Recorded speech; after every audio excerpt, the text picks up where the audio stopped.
Mark Levin. Yes, sir. Thank you very much for giving us this interview. My honor, my pleasure. Welcome to Israel once again. Why not? Yeah. So, before we get into the pressing issues of the region, I have to ask you something a bit more personal. How did the terrible murder of Charlie Kirk affected you? Well, it's affected everybody in our country, and here I see too. Charlie was a good friend of mine, like he was so many other people. I knew him. See, here's the thing, we all grew up with Charlie. So Charlie started sort of as a, not just political, but sort of a thoughtful young man, so smart, so compelling, that media outlets started to attach to him. I interviewed him several times about books. I like to get into cerebral things if I can. And he wrote a couple of books, and he wanted me to interview him, which I certainly did on radio and Fox. And we became very, very friendly. And my wife and he became friendly too, with text back and forth. So I think the fact that he was murdered and assassinated in front of 3,000 college students in a horrendous way, I think has really shaken my country. Personally, do you fear for your own safety? Well, everybody keeps saying I should. Look, I get threats. I think public figures have to be very careful right now. But I can't, what am I going to do, live in a bubble? Your bus attacked the other week, people slaughtered in there. It's something you can't ignore. You need to be focused, look around a little bit, but it's something you can't let drive your life. And you know, you mentioned Israel, and here in Israel we also face tremendous incitement against Prime Minister Netanyahu and other prominent right-wing figures. What has happened to the global left, a movement that is claiming to represent humanity and enlightenment and non-violence? What has gone wrong? I really want the people of Israel to understand something. When you have leftists in this country who say the things that they say about your prime minister and your government, who are poured into the streets by the tens of thousands, really trying to overthrow the government, led by people like Ehud Barak, other leftists, failed prime minister in his case, all the money pouring into this country from the United States, these billionaire dark figures, and all over the world, you are giving cover to the worst kinds of Jew haters and anti-Semitism in my country and all over the world. You want to know why? They point to them. If the Israelis hate themselves, they have a good reason to. That's what they think. So they give energy, they give platforms to these forces all over the Western world, Europe and the United States, who point to it. And I think in Israel you have the same movement, it's bizarre, of anti-Semitism, with Islamism, with Marxism, more Marxism in this country, that is devouring your institutions, whether it's your courts, whether it's your attorney general, whether it's your police. It's happening right in front of your eyes, as it is in most of the West. What do you think about the trial against Benjamin Netanyahu? I went to that trial. My wife and I, we sat there for 3-4 hours. I watched it, and I was repulsed. I'm a man of the law, not just American law, but law from really Aristotle forward. I write about it. I was chief of staff to our attorney general under President Reagan. I've never seen anything like this. You had 10 prosecutors sitting in there. Taxpayers in Israel, you're paying for 10 prosecutors to sit in a small courtroom, talking among themselves. You have 3 judges who are barely awake. I'm not trying to put them down. I'm saying this system is terribly broken. You have the Prime Minister of Israel. They're running in an envelope to him. I mean, you're at war. And Gaza City is the front and center. And they're bringing in envelopes to him, and he's having to stop the trial, read them, write notes on them, give them to his aide to send it back to the front. In the United States, you can't prosecute a sitting president. This is why. It's more important that the country survive, that the leader of the country lead the country, during, in our case, our 4 years or your 5 years or whatever the term is, depending on the challenges and so forth, you can't be in a tiny courtroom with 3 unelected judges, 10 bureaucratic prosecutors, and then I'm listening because I have an interpreter. I said, I want to hear what's going on. 1 hour. They're trying to get Netanyahu to say something he refuses to say about a meeting. Didn't happen. Are you sure it didn't happen? It didn't. Are you sure it didn't happen? These aren't even consequential issues. And I'm thinking to myself, these prosecutors, they have nothing else to do. This is what they do all day long. They like the power of having the Prime Minister of the State of Israel sitting there in an uncomfortable chair where they keep pounding him, where the judges sit there half awake. Your system's broken. In our country, the judges would have dismissed this case for lack of evidence.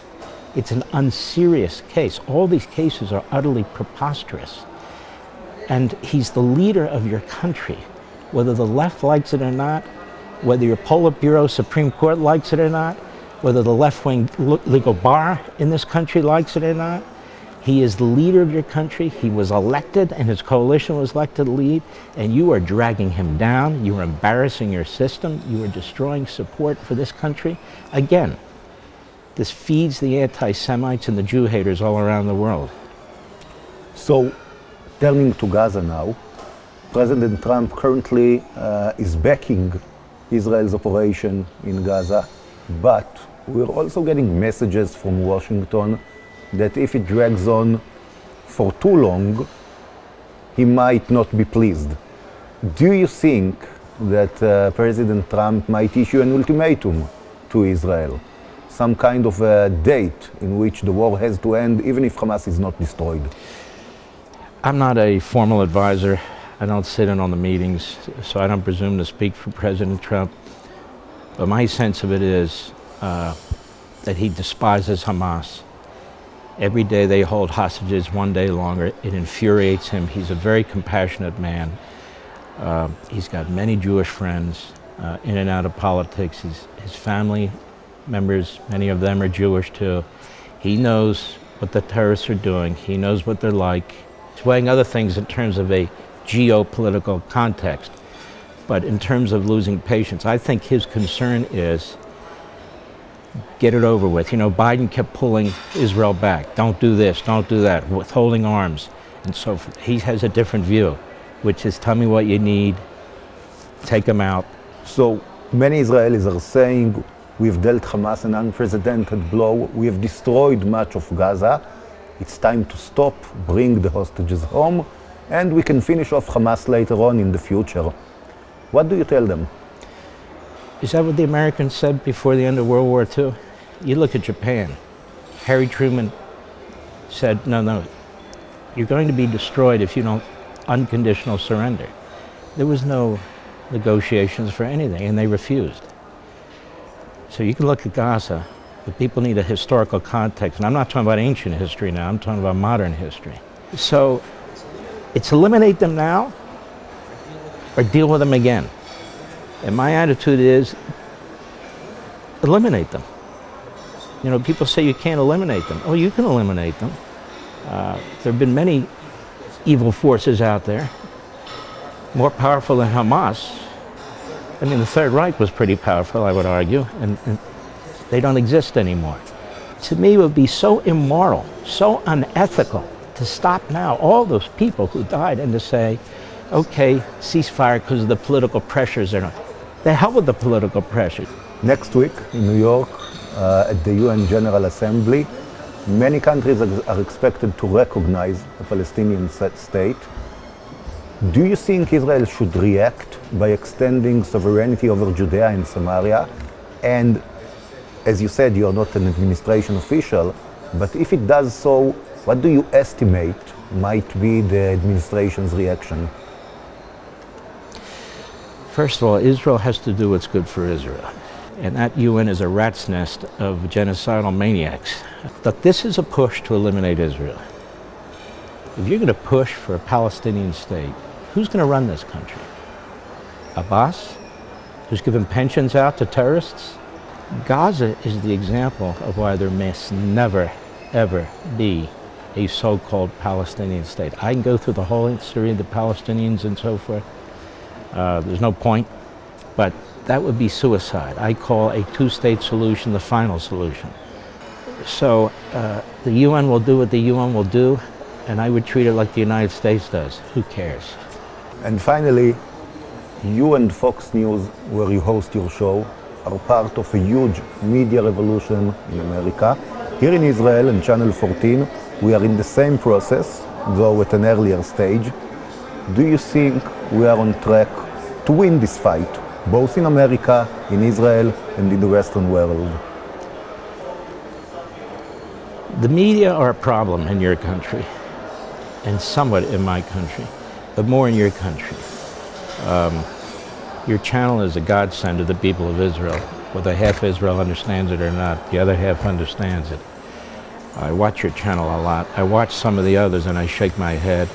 I read some of the media outlets like Haaretz and I think, do you even love your country? I mean, the things that you say that reverberate around the world, that Al Jazeera picks up, that the New York Times and CNN pick up, that the BBC and these other papers pick up. Do you understand what you're feeding? They don't care. It's like a leftist rat's nest. I think this is a problem, and it's hard to know what to do about it other than to compete against it, because I believe in our country, the First Amendment and free speech. But I think Channel 14 developed as a response to what is sort of this monopoly mindset in the Israeli media, which is left, left, left. Netanyahu bad, no matter what he does. Likud's bad, no matter what they do. I mean, I sit back and think, you have a prime minister who's destroyed Hezbollah, who's destroying Hamas, who defeated Iran, who's dealing with the Houthis. Did anybody believe this was possible 2 years ago? Nobody, except him. The unserious are bringing down the people who are serious. The radical left is trying to bring down the nature of your system. Look, I could talk about this all day, but I don't think Channel 14 is going to want that. So. Mark Levin, it was both fascinating and a pleasure. Thank you very much. Thank you. God bless, my friend. Thank you.